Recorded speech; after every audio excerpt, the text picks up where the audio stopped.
মঞ্চে এখন আসন গ্রহণ করছেন ঢাকা মহানগর দক্ষিণের সভাপতি জনাব বীর মুক্তিযোদ্ধা জনাব আবু আহমেদ ফানাবি সাহেব। মাননীয় প্রধানমন্ত্রীর বিশেষ সহকারী বাংলাদেশ আওয়ামী লীগের সম্মানিত দপ্তর সম্পাদক জনাব ব্যারিস্টার বিপ্লব বড়ুয়া।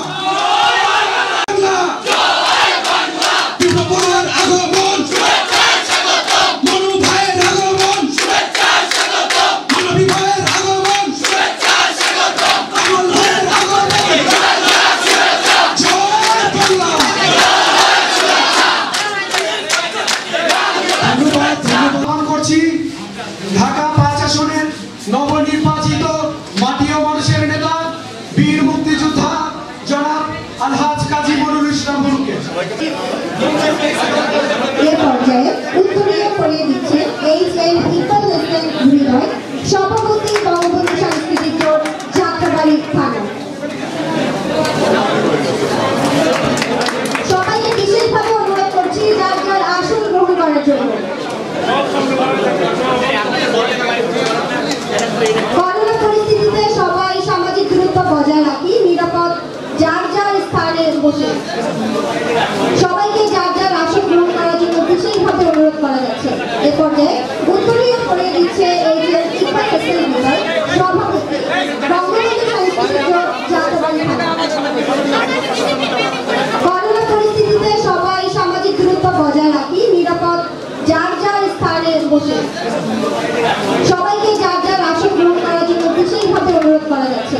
এ পর্যায়ে উত্তরীয় করে দিচ্ছে এইচ.এম. ইকবাল হোসেন হৃদয়, সভাপতি বঙ্গবন্ধু সাংস্কৃতিক জোট যাত্রাবাড়ি থানা।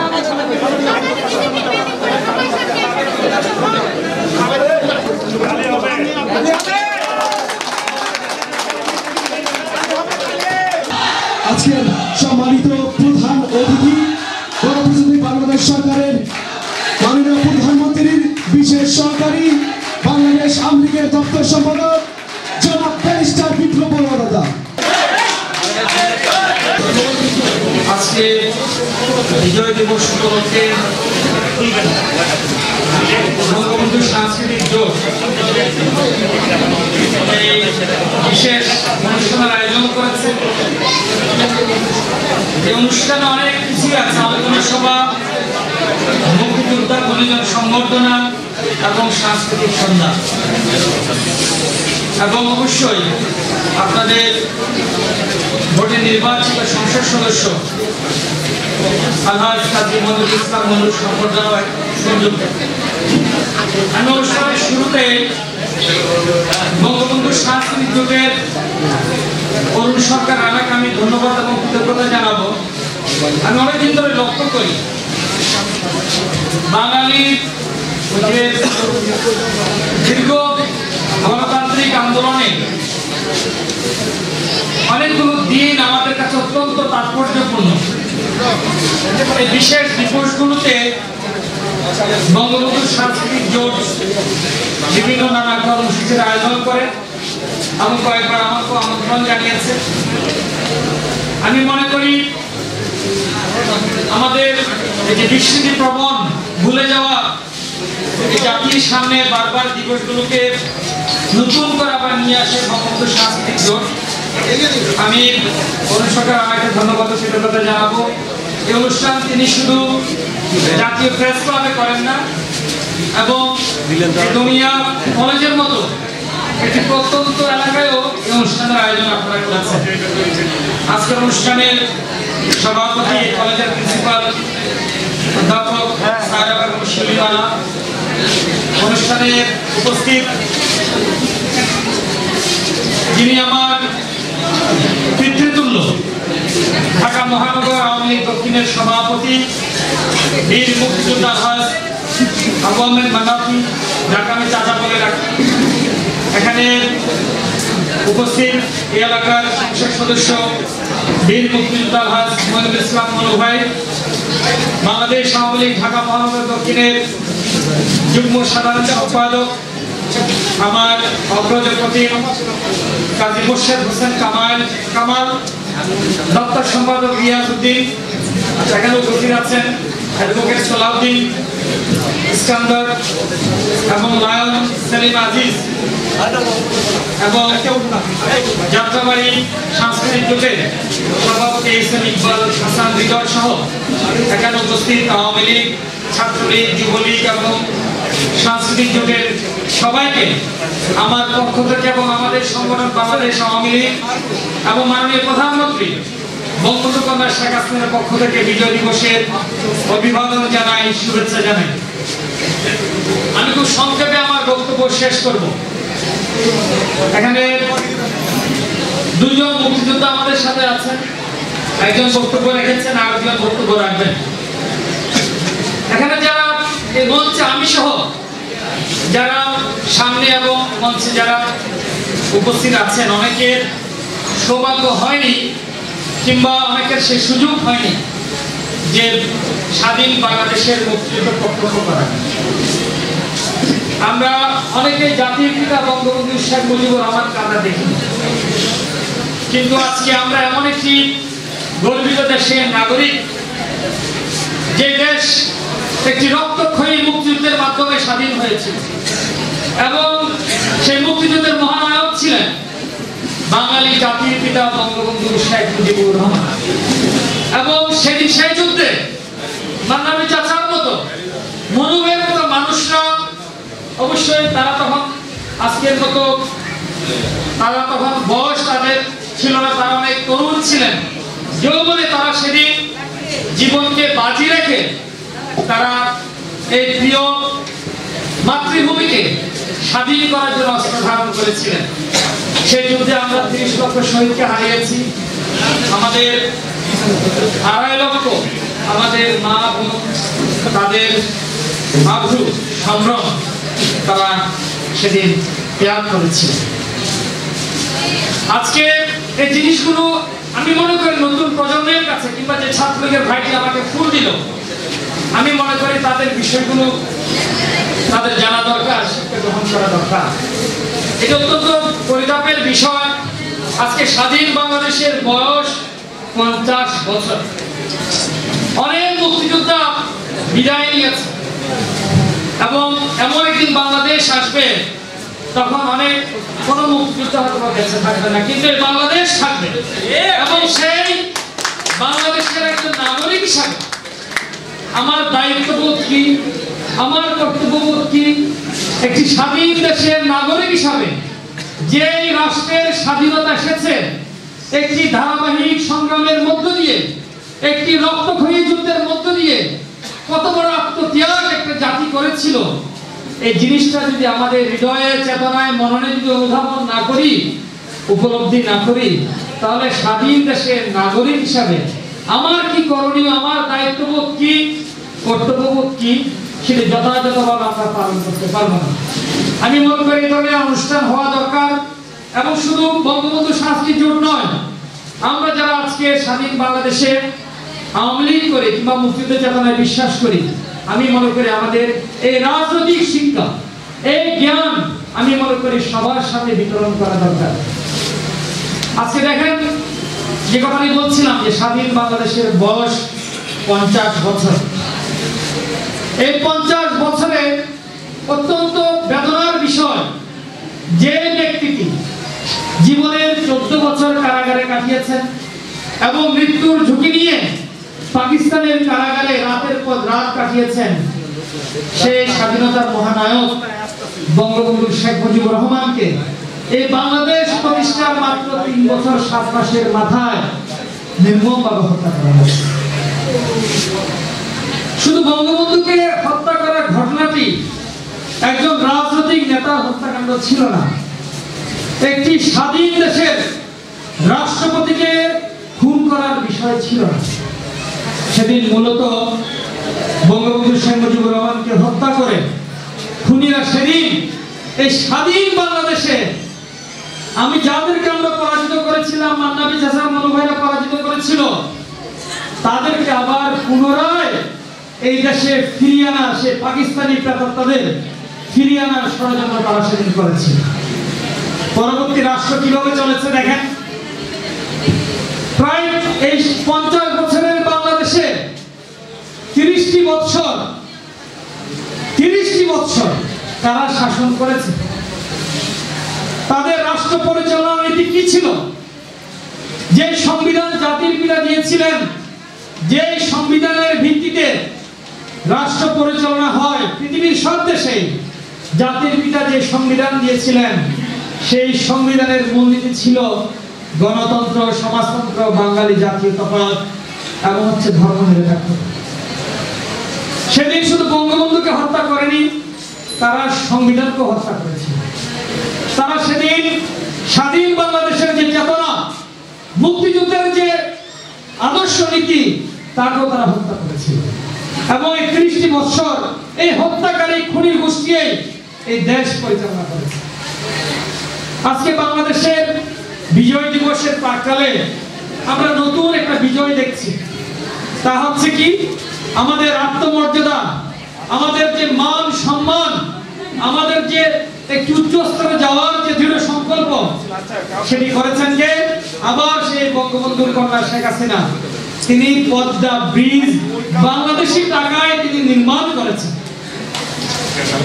আমি মাঝে মধ্যে ভাবি, আমি যখন বয়সে ছোট ছিলাম কিংবা আমি যখন আওয়ামী লীগের কোনো পদ আমার ছিল না, এই কথাগুলো হয়তো আমি অনেক মানুষের সামনে বলতে পারিনি, কিন্তু আমার সবসময় আমার উপলব্ধিতে আসতো যে দেশপ্রেম কিভাবে সৃষ্টি হয়। আমরা প্রায় সময় বলতাম যে মানুষের মধ্যে দেশপ্রেমের অভাব, মানুষের মধ্যে দেশকে ভালোবাসার উপলব্ধির অভাব, এই কথাগুলো আমরা বলতাম। নিশ্চয় অনেকে এই বিষয়গুলো ভেবেছে। কারণ দেশপ্রেমের সৃষ্টি হতে পারে, দেশকে ভালোবাসার একটা উপলব্ধি, আবেগ সৃষ্টি হতে পারে যখন সেই দেশ ভালো কিছু করে দেখায়। আমাদের তো তেমন কিছু ছিল না। বঙ্গবন্ধুকে হত্যার পর এই সেনাবাহিনীতে শত শত মুক্তিযুদ্ধ অফিসারকে হত্যা করা হয়েছে। বাংলাদেশ আওয়ামী লীগ যারা করে তাদেরকে তালিকা করে তাদেরকে হত্যা করা হয়েছে। এই 2004 সালের 21শে আগস্ট সেদিন তো পুরো আওয়ামী লীগের নেতৃত্বকে তো আপনার বংশ নির্মূল করে দেওয়ার ষড়যন্ত্র হয়েছিল। যে হত্যার মাধ্যমে বঙ্গবন্ধুকে নির্মমভাবে তারা সরিয়ে দিয়েছিল, এই হত্যার বেনিফিশিয়ারিরা যারা বঙ্গবন্ধুকে হত্যার পর রাষ্ট্রীয় ক্ষমতা এসেছে, তারা হত্যার রাজনীতি থেকে কখনো সরে যায় নাই।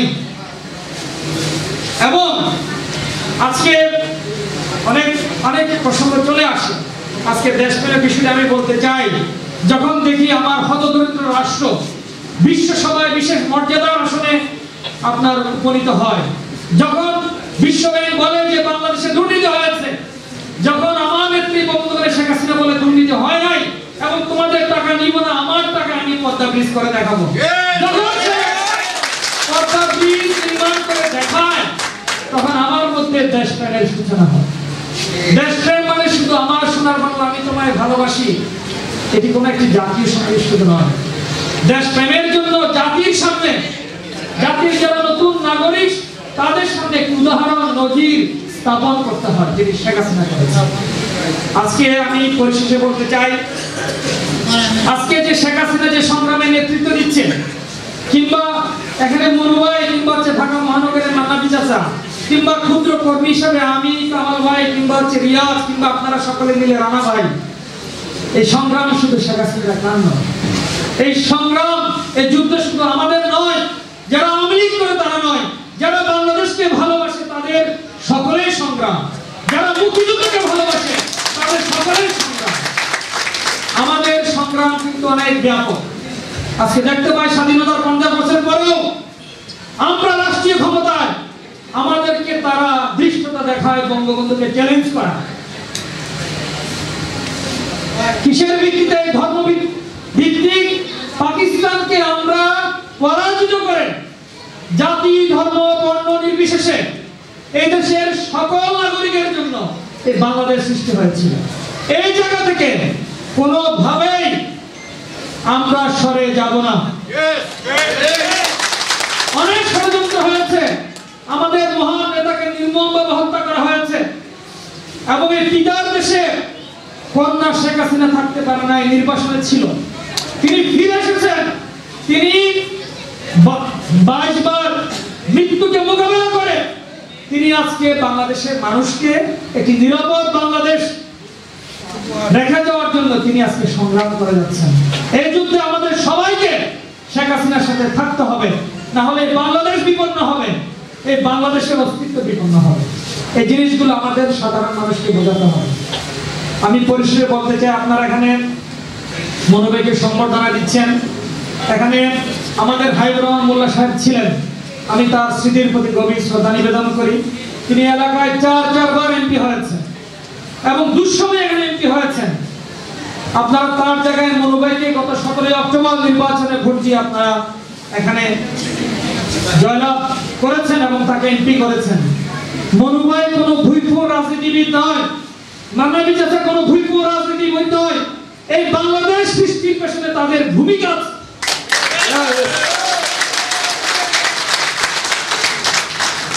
আমরা আমাদের প্রতিটি কাজে, আমাদের প্রতিটি কর্মে আমাদের বিষয়টি মাথায় রাখতে হবে। আমাদের শত্রুপক্ষ অনেক আপনার ষড়যন্ত্র করছে। আজকে দেখলাম দেশের 42 জন সুশীল রাষ্ট্রপতিকে চিঠি দিয়েছে। খালেদা জিয়া ফেল, তারেক রহমান ফেল, সামনে নিয়ে আসতে হচ্ছে হেফাজত, এই আপনার উগ্র সম্প্রদায় গোষ্ঠীকে, জঙ্গিকে। এখন তারা মাঠে নামিয়েছে কাদের? কাউকে কাগজে দেখবেন এই দেশের 42 জন সুশীল, এরা নাকি রাষ্ট্রপতির কাছে চিঠি দিয়েছে। কারা? ওই ব্রিগেড ফটোগ্রাফার শহীদুল হক, যে বলেছিল আওয়ামী লীগ কার্যালয়ে ছাত্রীদের ঘরে নাকি ধর্ষণ করা হয়েছে। এই শহীদুল হক, এই ধরনের সুশীলরা, যারা কোনদিন এই বাংলাদেশে কোন ধরনের সমালোচনা ছাড়া, সরকারের আপনার দোষ ধরা ছাড়া কোন ইতিবাচক কাজ তারা করে নাই। আজকে দেখছি তারা রাষ্ট্রপতিকে তারা চিঠি দিয়েছে, বলেছে যে নির্বাচন কমিশনের বিরুদ্ধে ব্যবস্থা গ্রহণ করতে, রাষ্ট্রপতিকে তার সাংবিধানিক ক্ষমতা প্রদান করতে। তার মানে কি? নির্বাচন যত ঘনিয়ে আসবে, 2023 সালে জাতীয় নির্বাচন হবে, যতই ষড়যন্ত্র হোক, সংবিধানের বাইরে যতক্ষণ আমরা বেঁচে আছি ততক্ষণ আমরা অন্য কোনো কিছু মানব না। আমি বলবো আমাদের সবাইকে ঐক্যবদ্ধ থাকতে হবে এবং আমাদের কাজে কর্মে এমন কিছু করা যাবে না যাতে করে আমার নেত্রীর বদনাম হয়, সরকারের বদনাম হয়। এই জন্য আমাদের সবার দায়িত্ব নিতে হবে। আমি পরিশেষে আমাকে যারা আমন্ত্রণ দিয়েছেন আমি তাদেরকে ধন্যবাদের কৃতজ্ঞতা জানাই। এখানে বলছিলেন কামাল ভাই আমি পায়ে ব্যথা পেয়েছি ব্যাডমিন্টন খেলতে গিয়ে, এরপরও আমি এসেছি দুটি কারণে। একটা কারণ হচ্ছে অনুষ্ঠানটি বিজয় দিবস, আর একটা কারণ হচ্ছে বঙ্গবন্ধু শেখ হাসিনা আমার মতো একজন নগণ্য কর্মীকে আওয়ামী লীগের দায়িত্ব দিয়েছেন। আমার কাজ হচ্ছে আওয়ামী লীগের নেতা কর্মীদের সাথে পরিচিত হওয়া। আমি যদি এখানে আসি শুধু মনোনয় নয়, আমি যেন অনেকের সাথে আমি পরিচিত হব এবং আমরা সকলে সম্প্রীতির মাধ্যমে নিজেদের মাঝে আপনার একতা গড়ে তুলব এবং আমরা সকলে মিলে শেখ হাসিনার হাতকে শক্তিশালী করব। এটাই আজকে হোক বিজয় দিবসের প্রত্যয়। আপনাদের সবাইকে ধন্যবাদ জানিয়ে আমার বক্তব্য শেষ করছি। জয় বাংলা, জয় বঙ্গবন্ধু।